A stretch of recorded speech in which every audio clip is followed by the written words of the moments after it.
ઓય તો મને ક્યાં લઈને આવી છો અત્યારે? હું લઈને આવી છું, મારે હવે શીખવું છે મધની ખેતી કરતા, પ્રાકૃતિક મધની ખેતી અરે કરતા. ઘરે ખેતી છે એ કરો ને, તમારે મધની ખેતી નથી કરવી. અરે એવું નથી, મને છે ને પ્રાકૃતિક મધ ક્યાંય અત્યારે મળતું નથી ને, એટલે મારે ઘરે મધની ખેતી કરવી છે. તમારે મને લઈ પણ જાવ એવું નથી, પણ તને મધની ખેતી કરતા આવડે છે? મારે પણ તો મધની ખેતી કરતા હોય કે અથવા તો મધ મળતું હોય ન્યા મને લઈ જાવ. તો હાલ તું મારી મોર થા, હું તને શુદ્ધ મધની ખેતી કરતા હોય ને હે એવા વ્યક્તિ જોડે લઈને જાવ. હાલ.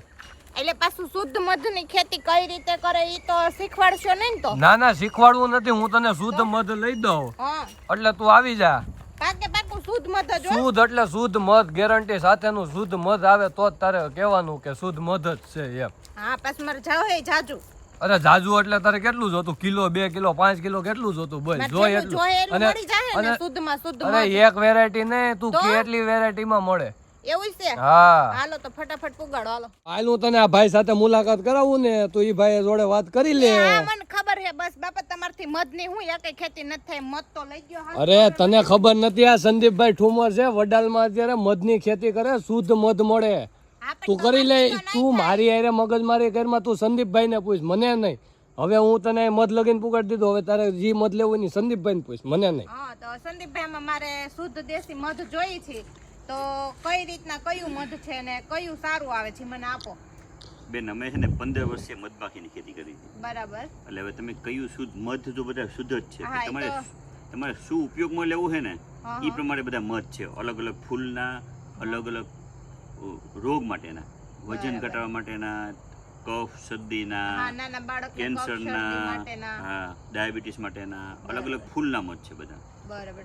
તો મારે અત્યારે જો નાના બાળકને કફ ને શરદી થયું હોય ને એના માટે ઉપયોગમાં જોઈએ છે, અને ડાયાબિટીસ માટેનું 2 ઉપયોગમાં જોઈએ છે.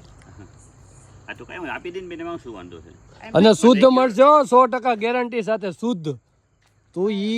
તું એમ કહેતી હોય કે મારે દવામાં ઉપયોગ લેવો, ગેરંટી સાથે આપે કે દવામાં જ ઉપયોગ આ મત થતું. બરાબર. અને મારે હમણાં અહીંથી હું લઈ જાઉં છું, પછી મારે પૂરું થઈ જાય ને પછી સુરત પાછું જોતો હોય તો અહીંથી ધક્કો ખાવો પડશે ને? ના બેન, તમારે ક્યાંય આવવાની જરૂર નથી, તમને આખા ગુજરાતમાં મળી જશે. તો સુરત શું મોટી વાત છે, હવે મળે જ ને બેન. આખા ગુજરાતમાં તમે હોમ ડિલિવરી આપી દો છો? આખા ગુજરાતમાં હોમ ડિલિવરી આપશું. હા, લો તો કેટલા કિલો લઉં? અત્યારે તારે દવા પૂરતું લેવાનું હે ને, તો બધાય ફ્લેવર ના અલગ અલગ લઈ લે બધાય. બરાબર. પછી આમાં મધમાં તો ક્યું લેવું વિશાલ? ઈ તો તારે લેવાનું છે ને, તને ખબર હોય ને. તું કહેતી હતી મારે મધ લેવું, મધની ખેતી કરવી, તો હવે હું તને શુદ્ધ મધની ખેતી કરે ન્યા લઈને આવ્યો. ખેતી તમારથી ન થાય, એમાં માહિતી તો મને તો લઈ લેવા દ્યો, ઘેરે શુદ્ધ મધ વાપરવા તો દ્યો, તમે ખેતી તો નહીં કરવા દ્યો કાઈ. અલા નો થાય આપણાથી ખેતી. સંદીપભાઈ ને પૂછ, આ ખેતી કરવી હેલી છે? પૂછજે સંદીપભાઈ ને. હે ભાઈ સંદીપભાઈ, આ ખેતી કરવી હેલી છે મધની? બહુ અઘરું છે ભાઈ. તો પછી આ થોડુંક તમારે ઘઉં વાવવા છે. મધમાખીની ખેતી કરવી એટલે રાતે કામ કરવું પડે બધું. જો એક જગ્યાએ બીજી જગ્યાએ ફેરવી, રાતે લઈ જવી પડે. એટલે અને ઈ તે જીવના જોખમે કરડી જાય તો? હાલો તો કાઈ નહીં, મને તો શુદ્ધ મધનું ઠેકાણું મળી ગયું છે મિત્રો. તો એડ્રેસ આપણે સંદીપભાઈને પાકું પૂછી લઈએ, અહીંયા આવીને લેવું હોય તો.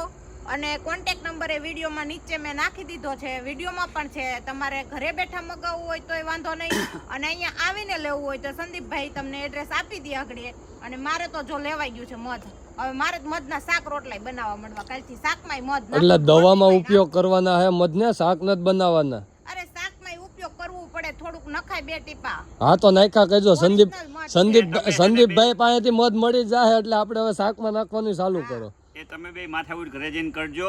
હવે અહીં તમે જે લેવાય વાય કામ પતાવો ને ભાઈ, એટલે હું નવરો થાવ. હા તો આપી દો ને એડ્રેસ.